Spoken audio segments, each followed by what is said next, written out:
Hi, everybody. Welcome to the Blizzard Watch podcast. I'm your host, Matt Rossi. With me this week are two fantastic hosts. First off, Liz, say hi. Hello. And secondly, Joe. I contain multitudes. Hi. Yeah, one hopes he does.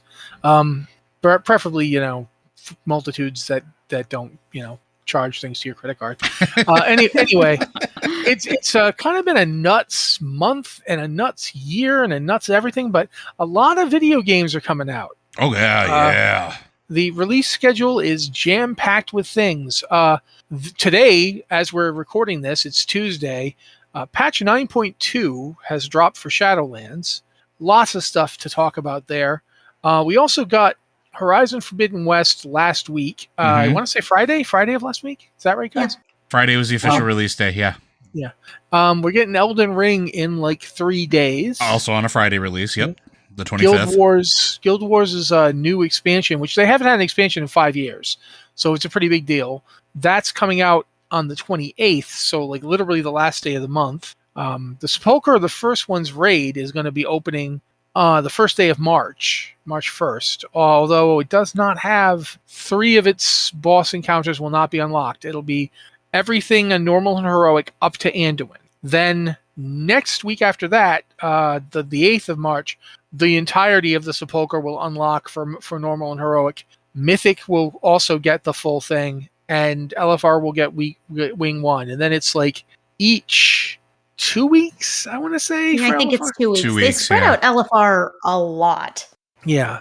I didn't even mention that Cyberpunk, which I'm streaming for people who are watching the stream, Cyberpunk 2077 got its patch 1.5, which is essentially a soft reboot, they've called it. The CDPR doesn't call it, but lots of other people have called it that. It adds a lot, changes a lot, makes a lot of quality of life improvements, and in general is just, if you're playing the game on a next-gen console, it's just a phenomenal upgrade. It looks so much better. They've also deliberately taken some steps. This is something I found fascinating. They very deliberately have not released certain content for older previous generation consoles. They finally made the decision to say this is a next gen game. It's for the next gen consoles. And that to me is interesting because up till now, a lot of game companies have been trying to get to make both consoles work. Like if you've got a game coming out for the PS system, like Forbidden West did. Forbidden West has PS4 and PS5 versions. And it is a technical game. marvel in regards to like how they did it. Like they made it work really well as well. Yeah. I'm playing it on PS4. I don't have a PS5. And I'm playing it on PS5, yeah. See, I'm pretty sure the PlayStation 5 is a myth and no one actually owns one, and Joe has just hallucinated this whole thing. My cat trying to eat it says otherwise. Dude, that doesn't say anything. Cats try to eat everything. You might have seen a cat trying to eat you. Am I dead? Is my cat trying to oh god. Ah! Okay. Existential crisis I remember this with Dragon Age Inquisition, I believe, which was like the last DLC. You needed the PlayStation 3 and it had been playable on the 2. There was something about the last DLC where you had to upgrade it. Yeah. And you couldn't access it otherwise. They had a thing, I remember this because that was the hair patch. Like, it sounds goofy, but I remember that because the last DLC actually fixed the weird hair bugs that were going on. And for whatever reason, the code only worked on that next, quote unquote, next gen console, which was the PS3 at the time. Like, it was a weird Or the PS4. thing. PS4 to PS4. It was PS3 to PS4, yeah. Yeah, but it was like this weird thing. They could not get it to work on the 3 and it would only work on the 4. It was the weirdest bug. Yeah, I didn't have a 3 and I didn't get my 4 until late. But yeah, it's interesting to see when they do that. I think it's been complicated by the fact that it's been fairly hard to get the next gen consoles. Not even because it's not that the companies don't want to get them to you. I'm sure Sony would love to sell more of them because they certainly would like the money, but it's the market. It's between Scalpers, the constantly scalpers, the constantly accelerating cost of the components, international shipping still being a gong show right now. And we still have a chip shortage out there, which has Yep. affected GPUs for PCs, for everything. So it's For just hard cars. to manufacture enough. Yeah. The chip shortage, for those of you that are I see some comments coming in chat here. The chip shortage isn't going into 2023. It is projected to go through 2023, which means we're probably not going to start getting back up to even remotely close to standard production for PCs and even smart devices. Not even just next gen consoles until maybe 2024. Maybe 2024. Yeah, it is the between the complications of international shipping, people who've decided that no matter what people tell them, weird cartoon apes are really valuable and you must have them. It's just like I've said before. No one at any point in Planet of the Apes realized that the true menace wasn't talking apes, but depressed looking pictures of apes that apparently congregated in a yacht club of some sort. Yeah, I don't know. I got nothing. Yeah, no idea what's going on with that. But so yeah, gaming right now is in a really interesting place where I think it's fair to say a lot of games that got pushed back from 2020 and 2021 are coming out now. Mm-hmm. And that's why we've seen we haven't even gone into the March releases, and there's quite a few March releases. Like Tiny Tina's Wonderland is coming out. That's one I'm interested in, which is a completely different type of game than what it's based off of. Like it's got the core of it, but oh my god, so excited for it. And I mean, it's just there's a lot. There is a lot going on. I think it's kind of we do need to talk more about 9.2 because, well, you guys, a lot of people come here for the Blizzard part of Blizzard Watch. I am really fascinated by this patch because it simultaneously feels like it's been like a year and a half by now, right? This game started, like Shadowlands expansion started in November of 2020. That's when we finally actually got it, or was it October? It was November 23rd, if I remember correctly. Okay, yeah. So it's actually a year and a few months in now. We're in February going into March. It's like a year, 3 months, a year, 4 months. So that feels like simultaneously it feels long and short to be on the final patch. I mean, to be fair, I think it's just because we haven't been getting them as quickly as we have, but they've been meaty updates, right? This one's pretty freaking big. Yeah, it's huge. And also it's been a really long time since 9.1. We got 9.1 in June? Yeah, June 2021. So that's a big gap. Yeah, and we got a 9.1.5, but that was it was QOL thing. Yeah. Yeah. So, and we're going to get 9.2.5, and that's going to have the cross faction stuff is said to be for 9.25. But it's not. We don't unless they pull another Wrath of the Lich King and throw in like a small one boss raid at just at the end for some reason. I think it's going to be more like Legion, where after the last raid it was done, and the next thing that came out was bridging the gap to Battle for Azeroth. But we have no idea. We have no idea what comes after this. This is the end, but we don't know what. We don't really even know how the fight resolves. We know that it's there. We know that there is a fight, but no one's really seen it yet. It's been on the PTR a little bit, I think. Mechanic wise, but they didn't put anything of the ending of it in. So it's been here, we're going to test this phase or we're going to test this thing to see how it goes. They're playing this one a little bit closer to their chest, which is, I think, okay. No, I thought it was interesting that they're not even releasing anything past Anduin the first time for the first week that the raid is even out. I kind of think it makes sense though with the way the story's going too. We'll probably talk about this on Lore Watch this coming Sunday. But it's an interesting choice, but I think it fits because what would you do naturally if you get to this point where you rescue Anduin? You'd probably take a beat to make sure he was okay or whatever was going on with him was set before you moved on to the next leg of the journey, which was the final confrontation. So people I know, some people are real salty about it. And I've seen some pretty terrible comments about the release schedule for it, which don't be that person. I don't think we have to say this again, but I'm going to say it again anyway.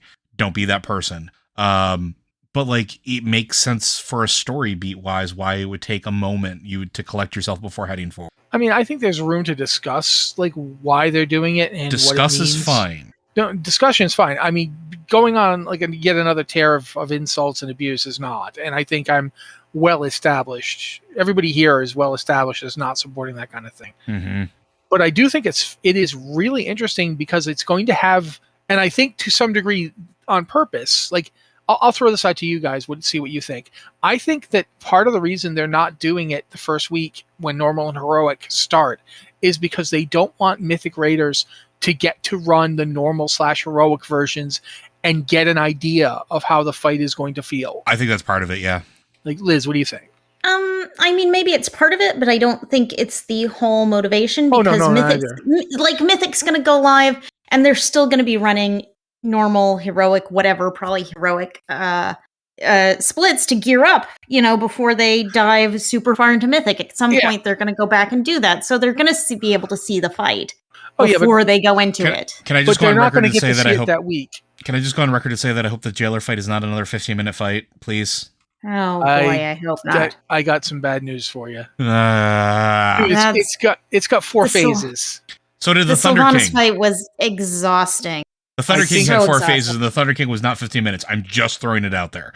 I feel like you're gonna. I am just talking purely on what I've looked at the mechanics of this thing, but the sheer amount of go to this platform, do this thing feels like it's going to be a long fight. I feel like it's going to be somewhat like the Denathrius fight. You know what? I'm okay with that. I'm okay with that. Denathrius was long. Imagine if imagine if Denathrius was twice as much stuff. Like instead of having 2 relatively well-defined phases, it had 4. I feel like that's where we're going with the jailer. I'm not saying this because I want it to be that case. I'm not trying to punish you here, but it's just the feeling I get looking at it. Yeah, we'll see. I could be wrong. We'll see. I haven't actually seen it yet. I mean, we're definitely going to find out. Like I know our guild is diving into it as soon as we can. So I do think that there are some merits to doing it with stopping at Anduin the first week, because Anduin is a really big part, not just story-wise, but it makes sense for him to be the break. That you get to this point, and then next week you can go. You could theoretically even extend and then go in next week and just start on the next 3 if that's what you want to do. Although I don't think most people will. I think most people are going to want to clear the first 8 and then go back in the next week and clear them again to get more gear. Liz mentioned doing splits. They're going to do raid splits the first week and get as much gear as they can. And then the next week, they're going to do raid splits and clear it all the way up to the jailer to get more gear for people. And then they're going to go in and do mythic. So that's dead on. That's going to happen. I do wonder if we're going to see this in the future with other raids. Every time they do something like this, I always think, are we going to see this again? Because if you look at the staggered LFR schedule has become a mainstay. Like the LFR, the first wing comes out the second week, and then every 2 weeks you get another wing until they're done. And that's been the case. I don't think it was for the first LFR, but I don't remember well enough because it's at this point, LFR has been around since Dragon Soul. We've actually had LFR for like 10 years. And that means that it's hard for me to remember what it was like back then because 10 years ago, I still knew what hope was, so, but I do think that we might actually see this happen for other raids that will have phases even for normal and heroic where you can go this far this week, but next week you can actually go further. I think it's interesting to see staggered content release in that way. And I'm not sure how it'll play forward. But there's lots more to talk about for 9.2, so I'm going to try and move on to some stuff that Liz handily mentioned. We've got Flight, and it's going to be relatively soon, from what I understand. It isn't going to be like the long slog we had at the end of Battle for Azeroth. I'm going to actually ask Liz, you go ahead and can you expound on this for a little bit? Sure, I'll do my best. I've actually heard a lot of it takes so long to unlock flying, but this is flying in Zereth Mortis, and we've never had flying in the last patch zone. Have we ever? I don't think we've ever had flying in the last patch of an expansion. That's just been the super hard, exciting zone that you can't fly in, and you have to stay on the ground, and it's super hard. I remember it in Warlords. Technically, in Tanan Jungle, you had flying. Technically, BFA didn't have a zone for the final patch. Yeah. It was a raid. Legion didn't have it for Argus. Correct. None of the zones in Argus you could fly in. There wasn't any special extra zone in BFA aside from... You could do the invasions and you could fly in the invasions. Yeah, you absolutely could. And so it's been back and forth, but they had it in Warlords, they didn't have it in Legion, they had it in BFA, but they didn't have a special zone in BFA. And now we're gonna have this special zone, and you're gonna get flying fairly quickly. Yeah, about 3 weeks. I mean, 3 weeks if you do everything. It's not. It's just an achievement. It's not a super hard achievement. The hardest thing is probably that you have to find. I believe it's some scrolls around the zone, and on the PTR they weren't shared loot, so they would spawn, and one person would click on them, and you can see the problem with that.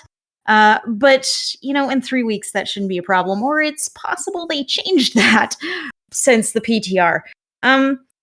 But it's just not a complicated achievement. It's like you explore Zereth Mortis, you do some of the story, you kill some rares, and the only reason it's going to take 3 weeks is because it requires you to have unlocked the Zereth Mortis story up to a certain point.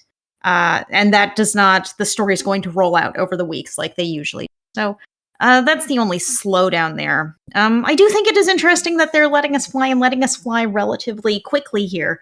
I have seen people saying, this is really punishing, Blizzard doesn't like us to have fun, and things like that.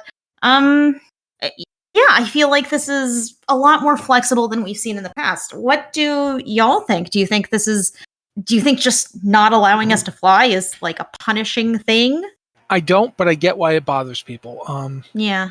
There's always that sense of, why did I do this if you're not even letting me do it? Flight's always been one of those things that I felt like was a mistake. Like, I felt like they should have said, okay, now that we're not on Draenor anymore, now that it's not Outland anymore, you can't do it. And just been done with it. Flying was special for that.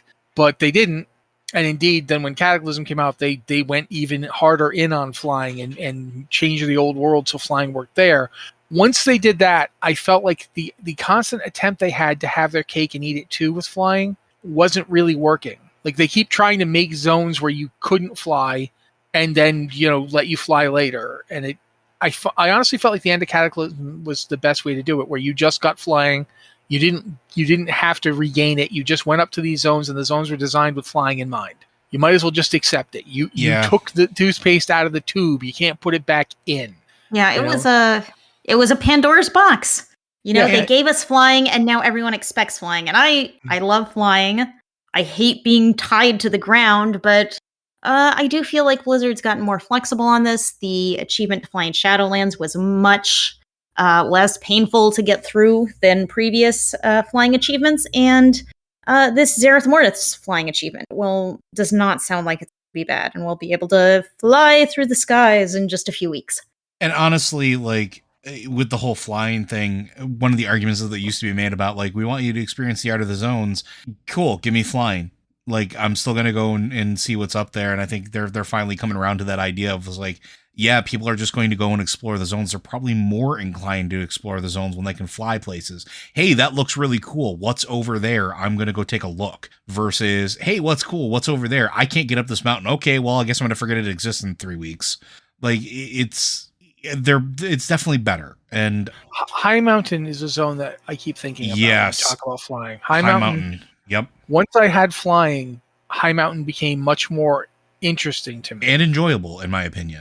Yeah, absolutely. Because if you wanted to get somewhere, you could go there and not try and find the one path that winds its way through the laboriously constructed mountains, and not have to worry about like, I rode into the hunter lodge, so now I'm getting teleported out. And like it just made it much easier. I understand and I sympathize with the idea of you wanting to present something where environmental effects provide challenge. You want monsters that are just roaming around to be something players have to deal with when they're leveling. I get it. You want to have people having to pick their way through this complex zone. And we've gotten some really beautiful zones that have really worked around that principle. I mean, I think Ardenweald is one of the best looking zones I've ever been to. And it very much, when you're leveling through it, it's based around that conceit of having to travel to these distant places.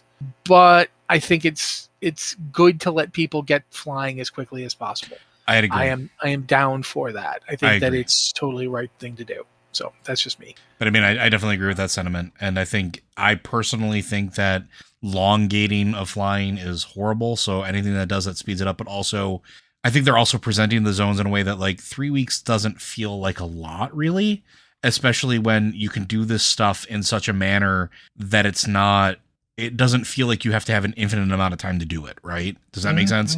Like it feels more accessible now, even with that timing, versus, it'll take 3 weeks if you spend, 30 hours a day doing this. Like, so it feels better all around when we can do it quicker. But another thing from 9.2 that I want to reference because I love this sentence in this email. New Cosmic Flux currency because we don't have enough currency. We have so many currencies.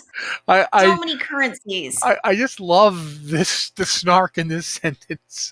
Well, I wish I'd come up with it. I'm tired of currency.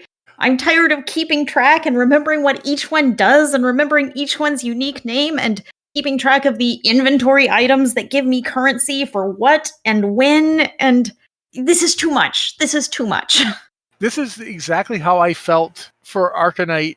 Not Arcanite, Azeroth armor, whatever it was called. Azerite. Yeah. Azerite armor. Like, just the way the system, it wasn't that the system was bad. It was that it was just more stuff to keep track of. And I was tired of it. I definitely feel like the snark of this is perfect. Because, again, I don't think Cosmic Flux is a bad idea. I don't think the currency is a bad idea. I just feel like it could have been something we were already getting. So we didn't have to and now my Cosmic Flux, it's just, I get that you were going to a new place and there's new stuff there. I do understand that concept. I do know that's what it is. It is not really intended to complicate things. It's just more of the same kind of stuff.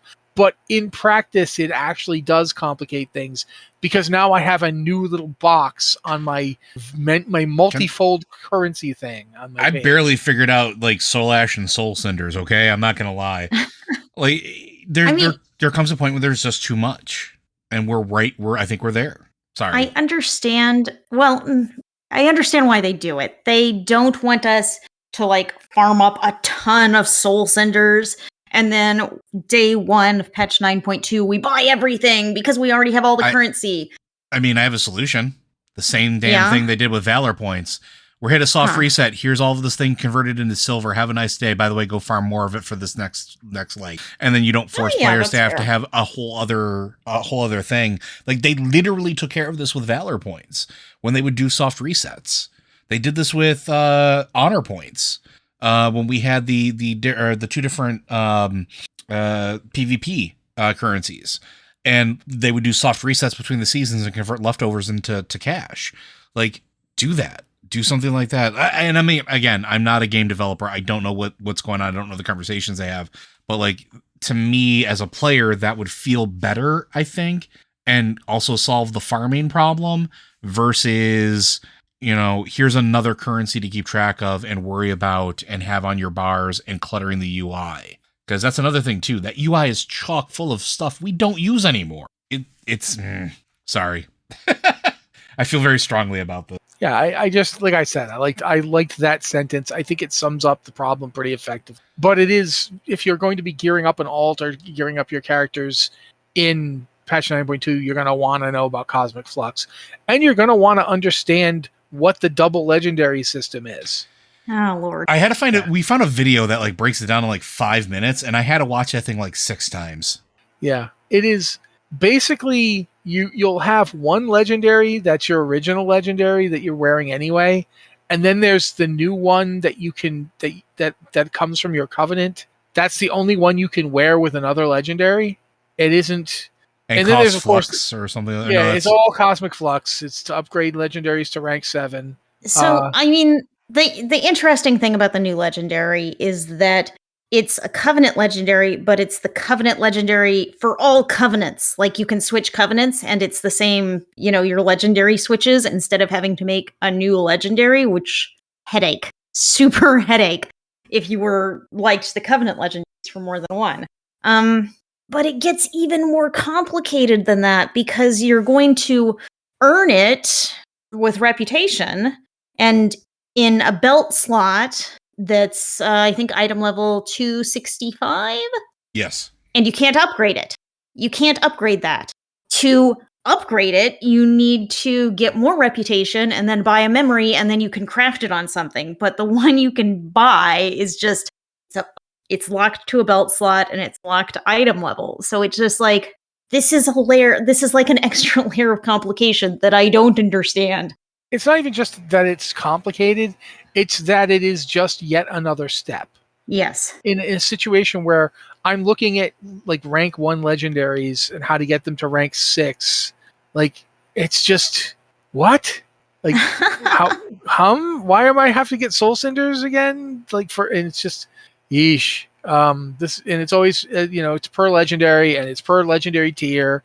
And it just, it's a lot. It is a lot. And it sounds like we're complaining, and maybe partially we are, but like this I straight up am, man. I'm not hiding it. But I am complaining not because I hate the game. Yeah, well, that's the point that I was going to make. But yes. I do feel like there's a certain point where you're like, they're making good strides towards making stuff more accessible. I feel like the interview Eon gave about 4 or 5 months ago now, actually closer to 6 months ago now, where he talked about how they're like listening to the players and they're trying to make things more accessible and make things easier for all. That's all there.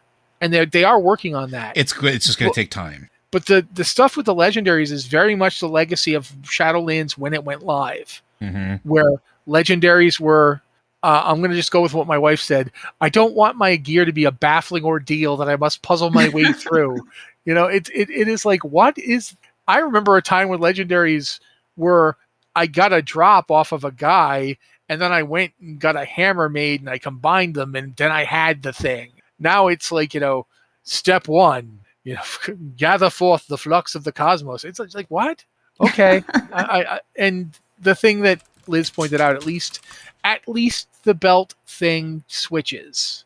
Yeah. At least if you're changing your covenant, you don't have to craft an entirely new legend. I will give them that. I think that's a good move. But I think the thing is that if you already have your Covenant legendary, I don't think that works for double legendaries, does it? It has to be this new switching one. It has to be the new one, I think, if I remember reading it So correctly. it's like my character currently has a Covenant legendary equipped because it's really good for them. And I'm not going to be able to double legendary with that. I need to get a new legendary of the legendary I am wearing. So it just seems like a complicated system. And I don't think it's very accessible because it's hard to understand. Like, this legendary you'll get works differently than all other legendaries. I don't know that it's explained very well in the game, and it's a whole thing that doesn't make a lot of sense. I almost kind of wish that they would. This is what I wish the player council would have wound up doing with some of this stuff is, hey, if we try to explain this to you as a person who only plays the game and not as a developer, do you understand what this is doing? And if the answer is no, going back and seeing how we can explain it better. Because I'm going to quote sort of a weird thing for this, but I always think of Office Space when this comes up. And I always think about, I'm the guy that talks between the customers so the developers don't have to. And it's like, they don't have that person anymore that goes and says, does this make sense? Do you understand this? Until it's actually released to the wild, because there's only so much testing you can do on a PTR. There's only so much you can do because, to be perfectly honest, and we've talked about this before, and it's the same thing with like testing any sort of software.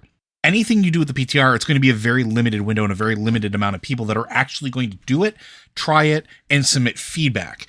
And it's like, I think that the number is like 2% of players that actually play on the PTR will give feedback, and maybe 1% of that feedback is constructive, versus, quote unquote, this sucks, and then nothing else.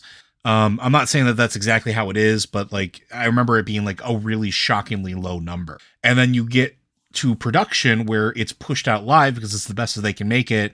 And then you have players that find out exactly how it's going and start being vocal about it like we do, so that maybe hopefully they can adjust things to begin with. But if there was somebody that could actually interface that earlier, or something to encourage players to experience it and give feedback earlier than waiting for actual release, we'd probably solve half of these problems.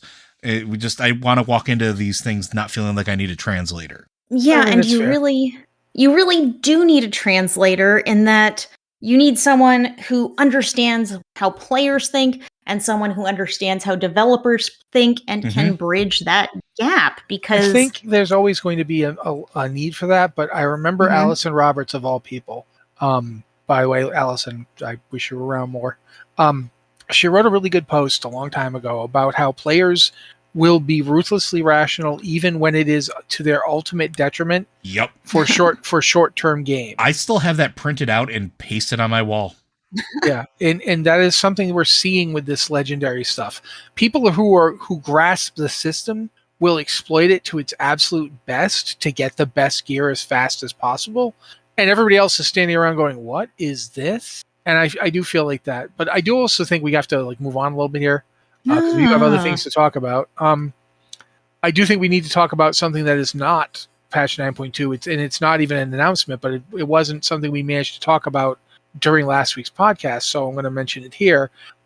During the Love is in the Air holiday, people were pretty upset about the sheer pain of attempting to get that mount, because like a lot of holiday mounts that drop in the bag or whatever for doing the holiday, the best way to attempt to get it is simply to have as many alts as possible that can run it, and just run it on all of them every day until it's over. like Unless you're 10, a dozen ults a day. It's just like, oh, I mean, horrible.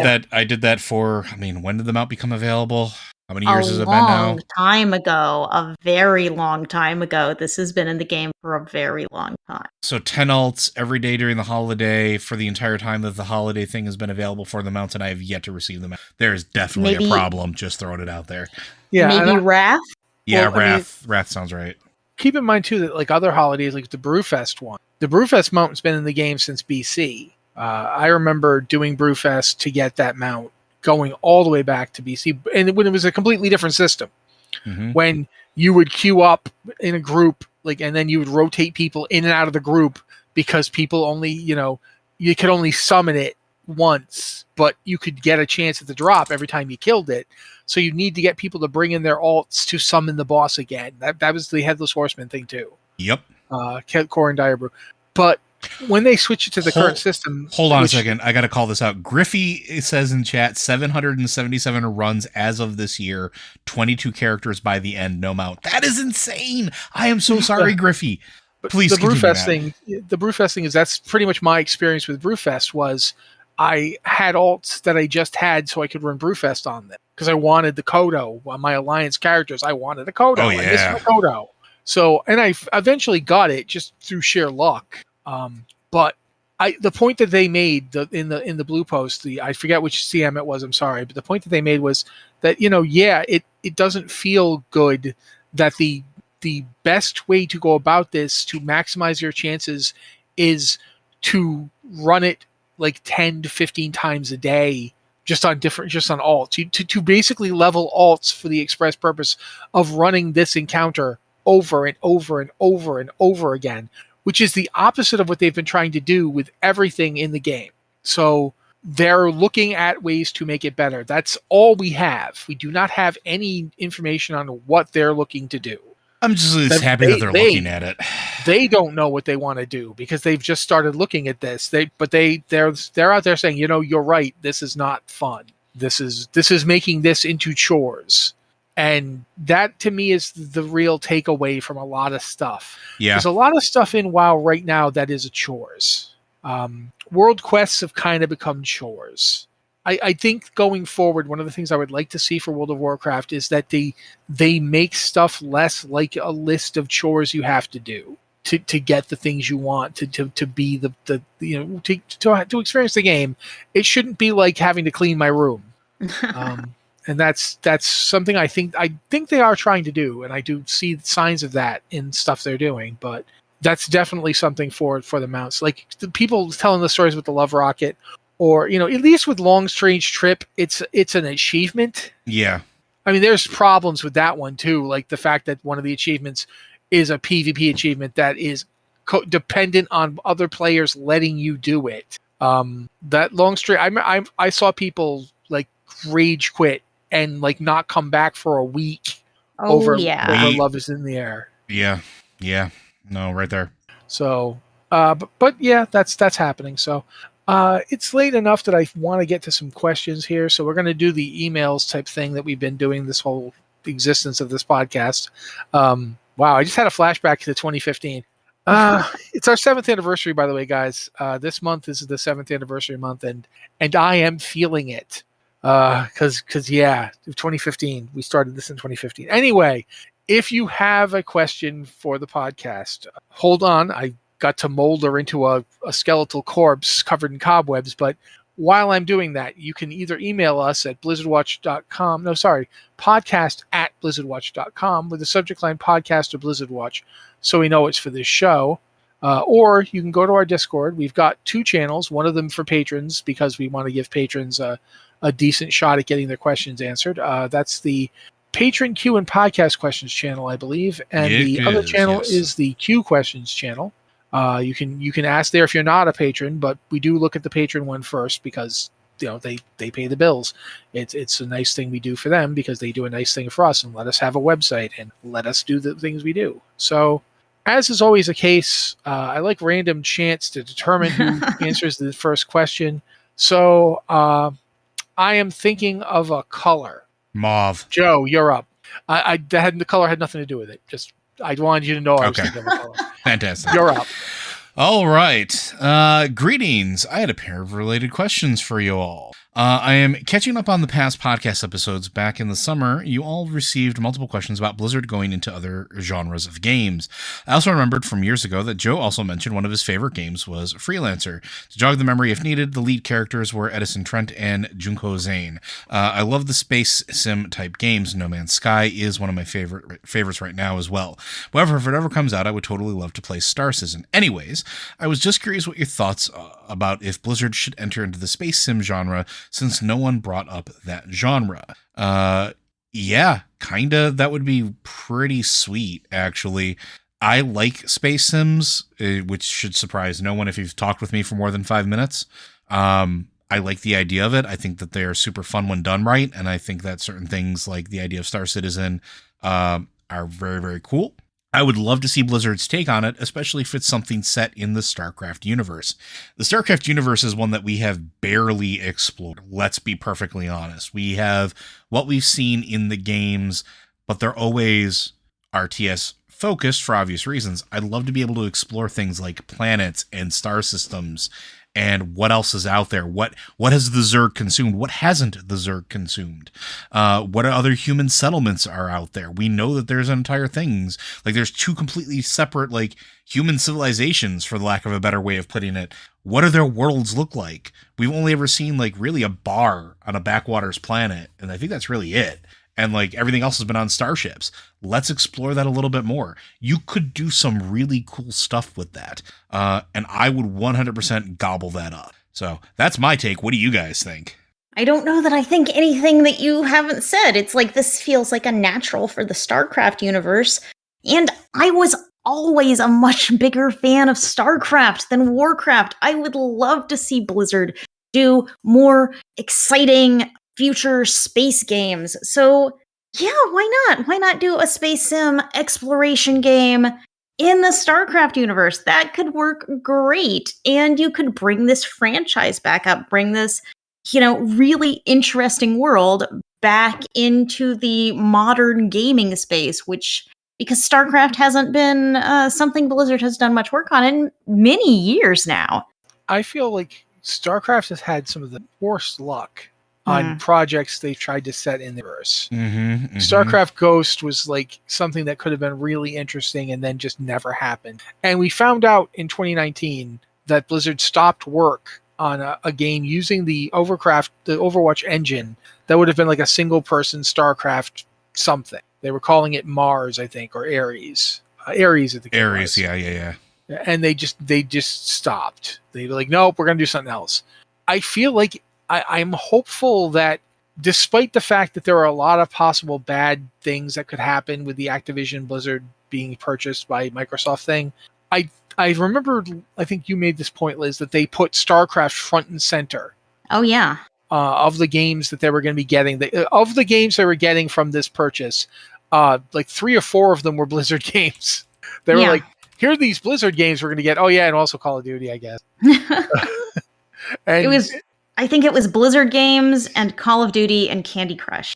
yeah, well, because Candy Crush, that you know that's one of the things. It's big. But, it's big. Yeah, it's very big. But it just was fascinating to me that StarCraft was up there.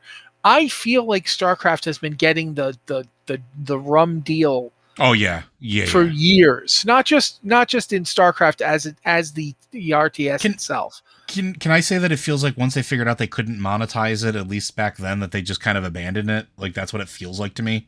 There certainly is a certain amount of we can't live service this, so because that was at the same time that they were releasing Diablo 3 at the Real Money Auction House, like exactly the same time. Yeah, but at least Diablo found a way to keep going. I definitely feel like there could be something, a space sim with the StarCraft universe would certainly not be something I would be upset about. But I also wouldn't mind seeing, like, when they were developing Overwatch, they had a lot of concepts that they never really knew what to do with. Mm-hmm. And I'm always stuck by that image that led to the character who is now known as Cole Cassidy. There was an image of a science fiction high-tech cowboy on some backwater space planet. Yeah, as opposed to Earth planet. I'm turning into, like, if you guys ever saw Space Mutiny, the Mystery Science Theater 3000 episode. Yes.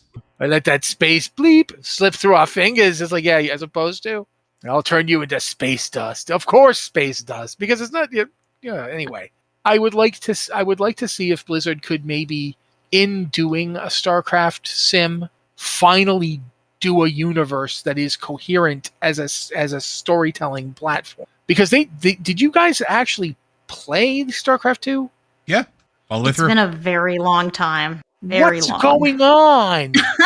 Like, it is hard to know why we suddenly took a really hard, sharp turn into, like, magic powers and precursor aliens. I mean, who we always knew existed, but suddenly they're like demons from another universe. It get really strange. I say this as someone who liked Legacy of the Void. I think Legacy of the Void is really good. It definitely went weird though. Yeah. Suddenly there's like this third group of Protoss who are like really mad. Like, We're dark Protoss? What? No. Why are they here? Wait a minute. Those guys are the Sith. They're literally Protoss Sith. What's going on, guys? When did this turn into Star Wars? And not that I dislike that. I like Star Wars. But still, I definitely would like to see a StarCraft game that tried to make sense of all this stuff and give you a place where you could actually find out more about the setting and all the stuff that you guys have both mentioned. So, yeah. But I think that covers that. So, Liz, now you get to read the next question. Wadzilla asks a question for Lore Watch, which it appears we have stolen. Yeah, we didn't see that coming. Although, to be fair, I think I stole it because so many other questions were for Lore Watch or Blizzard Watch. And I just assumed this one was too. I saw a theory idea about the Dragon Isles that, the more I think of it, actually makes too much sense. What if the Dragon Isles aren't actually islands in the ocean? What if they're islands in the sky? Floating islands, if you will. If they're islands specifically for dragons, it would make sense that they would be in a place that only dragons could go, or other sentient flying creatures, but there's not many of them on Azeroth. Maybe a Titan structure is what connects them all and keeps them afloat, or maybe you go the tried and true method and they're levitated by super mystical magic gems, like, I don't know, an emerald or something. My desire for Sonic references and WoW aside, I do think the Dragon Isles being in the sky would be a neat and nice change-up. What do you think? I think flying islands are really cool. And that's like the beginning. That's kind of the beginning and end of my thoughts on this. Like, but like, do y'all remember going into Burning Crusade, going to Outland for the first time? Yeah. And you saw these big chunks of rock floating in the air, and you were like, whoa, I want to go there. I want to know what's up there. And, flying was the big thing in that expansion. And you're like, so they did put lots of crazy stuff in the sky, and you're like, I want to go there. It just seems so magical and exciting. So yeah, flying islands. Let's have giant flying Titan structures. I love it. I love this idea. I don't know if it has anything to do with lore because I'm not that person. I just think it sounds really cool. I will say that I remember back to when they put Dalaran in the sky over Crystal Song Forest, and as a result, you couldn't do anything in Crystal Song Forest because there were so many people technically in that area Yep. up in Dalaran that the zone was just like anything you try and spawn is just immediately like, crashing everything. Instancing has come a long way since then, though. Yeah, absolutely it has. But that means I would like to rethink the concept of, imagine if you put like the Dragon Isles up in the sky like this. Let's assume that because we've seen that the Titans do build flying structures or stuff like, look at the Halls of Valor, look at the Palace, the Throne of the Four Winds in Cataclysm. What if you actually had like a zone where there's aerial tertiality, like where you like go from the ground to the air to other places even higher in the air, and you maybe have it be tiered where you could have the final area like unlock. You could literally have a zone within a zone within a zone because they're on different levels. There's an idea here, right, for designing a unique zone that I think would be fascinating to play around with. But that's pretty much it for me in terms of that idea. I mean, nobody has said anything that I don't already readily agree with. I'll be perfectly honest. Like, I think it would be cool. I think it would be potentially something different because it's something that I've always thought about since going through like those particular zones in Cataclysm, like going through and seeing like this elemental plane of air and being able to do like raid in a dungeon there. It's like, well, these are more than a raid in a dungeon. We know that, kind of like the Firelands. The Firelands, the representation we see is a small chunk of it, but it's supposed to be more vast than that. Like, I would love to see something along those lines. I think it would be a really cool thing, and would have a very distinct potential dragony flair. And I would be here for it. So I would be down. That's the TLDR. All right? And with that, Joe, you've given yourself a question to read. Indeed, which is another one that was for either Lore Watch or the Blizzard Watch podcast from our friend Vertigree. I bought the new card set with gold today. The new Onyxia, the 4th Onyxia card, is just so cool. She's so awesome and was never found in the Shadowlands. I loved her appearance in the Chromie short story Visage Day and was delighted at her musical roles in the United and Stormwind and Onyxia's Lair cards and trailers. What story in Warcraft is there to tell? What cool tricks are up her sleeves? P.S. I just now thought of this wild thing. Hear me out. She split Varian in half. What if she split herself in half before any of her deaths? I believe it would be incredible. Don't really have a strong opinion on the Hearthstone side of things. Not gonna lie. But what do you guys think? The new Hearthstone set is kind of fun. It's Onyxia themed. It has a trailer that Onyxia sings like a little song. That's the trailer, is Onyxia singing a song, because Hearthstone just does that. That's how it works in Hearthstone. But the new Onyxia card is Raid Boss Onyxia, because the set really draws back to the original Onyxia's Lair raid. And the thing is, you play Onyxia, and surprise, it summons a bunch of whelps when you play the card. And Onyxia is immune until you kill all the whelps, which that does kind of feel a little like playing in Onyxia's Lair. So I think it's cool the way they've mirrored sort of the WoW raid mechanics in a weird way in Hearthstone. Yeah. Matt? I think it would be as easy as saying that Onyxia didn't die, that it was a construct or something. I could see Onyxia coming back. I would actually, though, here's my thing. I was disappointed in Cataclysm for one reason.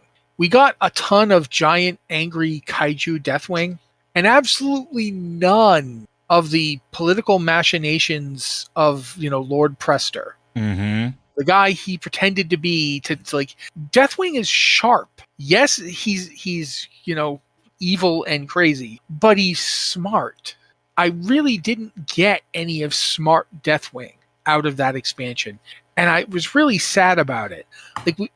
We talked the other week about how they've brought Nefarian back in the Seasons of Mastery for WoW Classic, and they've added stuff to the fight. But part of the fun of Nefarian was that he wasn't just a big angry dragon who breathed fire on you. He was clever. He mitigated the fight with his abilities. He caused you to do things that you didn't normally want to do to make things harder for you. He had, those ad waves. He used the shadow flame. He was a thinker. And even when he came back in Blackwing Descent, the encounter was very much about him using weird research and strange alchemical stuff and reanimating his dead sister and just how we never even found out how he came back. You know what I mean? Like he died. Yeah. We cut his head off, and yet Deathwing showed up in Stormwind and pulled the heads off, and suddenly they're both moving again. It's like, what did you do? It's and it's the same old thing. Tempest Keep was merely a setback. Yeah, but I'd like to see, I would like to see Onyxia come back through some means, just because I would like to see more of these characters. I mean, also, now that I'm thinking about it, the only thing we've really heard about Dragon's death is really been Ysera in all of Shadowlands. I'm sitting here thinking about it now. We've got none of the other stuff. Yeah, Malagos never showed up. Malagos isn't there. Sinestra's not there. We know Sinestra was raised by the power of the Maw. Yep. Because, the Lich King did it. What happened to, Sorry, not Sinestra. Syntharia. My bad. What's his name? The prime consort for Alexstrasza. Why can't I think of his name now? Crassus. Coriolis. Yeah, Coriolis. Where are they? What happened to them? And we were talking about this before. Maybe the Dragon Isles plays a part of that. Maybe Ysera is an odd one out. Maybe when dragons die, they don't actually go to the Shadowlands, and that's why you can do some of those weird things. Maybe there's a Titan facility that gathers their souls before they can go to the Shadowlands normally, and reconstructs them or something along those lines. We saw Elune deliberately grab Ysera's spirit and hang it up in the sky. It's pretty obvious that Elune directly sent her there. Yeah, which we now know because Elune was trying to help Ardenweld, so we know that was part of it, right? Plus, we even see Ysera's spirit walk through the Emerald Dream. Yep. And you do the Emerald Nightmare raid, so we know that she went through the dream on her way to the Shadowlands. Maybe that's why she was there. But regardless, yeah, I would love to see more Onyxia. And maybe, and maybe we could start doing that. Maybe that could be what the Dragon Isles, if it becomes a thing, maybe that's something that it could do. It could start answering those questions for us. Give us more Onyxia. Give us more of what happened with flashback quests or things like that with the political machinations. There's a lot of. I'm getting all excited. I'm sorry. Okay. I'm starting to get really jazzed with this idea. There are some really, really cool things you can do with this. People are talking about, I'm tired of dragons. I'm not. Give them to me. Give me more information, because we know literally nothing in the grand scheme of things. We know only what Titans have told us, which we know is unreliable at best. Let's get more of this, please. Okay. And now that we've done that, I think we're going to move on to the next question, and that's going to actually bring up something. So, Liz, if you don't mind. Here is a question from Airlock. What was your favorite WoW machinima? Also, why has WoW machinima almost disappeared? I'm gonna have to go with a classic of illegal Danish, which I don't know. It was so weird when it came out, and it stuck in my head all these years. It's such a crazy, weird thing that they're questing for this illegal Danish, and none of it makes sense, but it's great. Yeah, see, you're laughing just thinking about it. Because I remember it. I remember it. Yeah. Oh. What was it? What about y'all?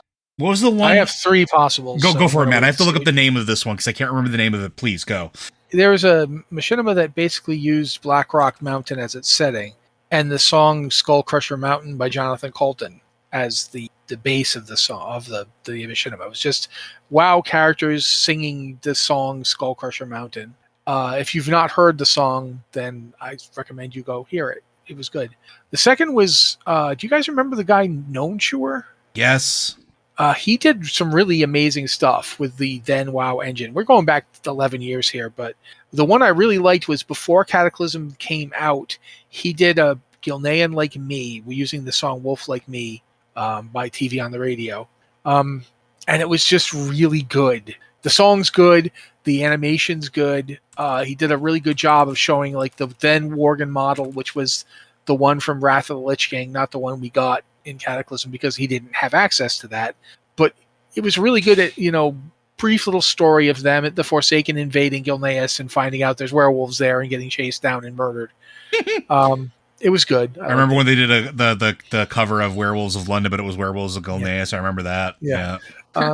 And my third one, this one's kind of hard because it's a joke to so many people at this point because it's been brought up a ton. But I do like Blind. I'm sorry, it's good. It's very good. There's a reason why it's people's go-to when this question gets asked. Yeah, but since I like him personally, I'm going to also say Terran Gregory did return. Yes, he did. And that's the one that got him hired at Blizzard. Yes, it is. And it's really good. I mean, it's one of those ones that I remember watching at the time and thinking, geez, this is really good. And without Return, we wouldn't have gotten the Wrathgate in like cinematic in WoW. Mm-hmm. We wouldn't have gotten a ton of these things that we've had over the years. So of the two, I'm going to go with Return, but Blind would be number 4 if I was going to list it. But I'm going to go with Return just because I don't want people to be like, oh God, Blind again. I've got 3 and I'll go through them real quick because I know we're running out of time here. One, I absolutely love the Code Monkey one. I think it is absolutely hysterical because one, I like that song. It was at a very particular point in my life, and I think the Machinima version is hilarious. One that I think is I will always love, but I understand it's problematic with the creator and some of the things and some of the lyrics are not great. But Cranium used to do some really good stuff as far as like music videos went back in the day for WoW stuff. And Captain Placeholder will always have a special place in my heart. I do just love that song musically. And then probably the one that will always stay with me the most was the biggest joke one that everybody quotes, but a lot of people don't know where the quote is actually from. And it's the story of Pepitos. And it's, you'll buy cat 50 MSK. Like that whole thing, for whatever reason, just stuck with me and has just informed so much of like my early days of WoW. Like I think that came out in like Burning Crusade era. I think it was like 2007-ish. Like, yeah, it just kind of stuck with me. But those are some of my favorites, and I absolutely. Right, as for why it faded away, is you got to remember that Machinima really was in its heyday just before YouTube got big. Yes. And there was like a lot of like effort to get those things online. In a way, with the rise of YouTube and the rise of other services to host videos, it's just, since it's easier to just make a video, the effort that people put in for Machinima isn't really necessary anymore. And nowadays, that kind of stuff that you saw in Machinima is done through other means. A lot of people don't use games to do that kind of stuff anymore, for various reasons. I'm not 100%, like, I'm not an expert, but I definitely think that the change around, like, I remember having to go to machinima.com and download videos to watch them. Yeah. You could not stream them. You had to download them. Yeah. I think YouTube, like, really only started getting big around 2006, right? End of 2006, beginning of 2007 is when YouTube really started hitting its stride. Weird to think about, right? Yeah, the original WoW stuff came out in 2004. Owned by Google. It wasn't owned by Google. So yeah, I think that is a big part of it. That they stuck in the head and became more important to us because A, they were harder to make and get online, and B, in order to watch them, you had to make significant effort. And paradoxically, when videos could be more easily made, they tended to move away from the constructed formula of Machinima and into stuff that's more, easily accessible. But that's just my theory. I don't actually. But I guess that's going to wrap us up tonight. You guys think? Yeah, we are at the time marker as far as my stopwatch says. All right. Then, Liz, you got something? Because I thought you were going to say something. No. Okay. I'm always trying to make sure. Joe, if you don't mind. Time to do the thing Blizzard Watch is made possible due to the generous contributions at patreon.com/BlizzardWatch. Your continued support means this podcast site and community is able to thrive and grow. Blizzard Watch supporters enjoy exclusive benefits like early access to the podcast, a better chance at having your question answered on our podcast or The Queue, and an ads-free site experience. Thank you very much, Joe. To all you guys listening, thank you as well. I'm having a real hard time talking all of a sudden. That's great that you're stopping talking during a podcast, Matt. If you guys have a question for the show, as we mentioned before, you can send it to our podcast at blizzardwatch.com email. And I wish you would. Seriously, it's really nice to see emails in there. Or you can also use our Discord server. We've got the Patron Q and Podcast Questions channel and the Q Questions channel for non-patrons. This has been the Blizzard Watch podcast. On behalf of myself and Liz and Joe, I want to thank you all for being here with us, and we'll be back next week.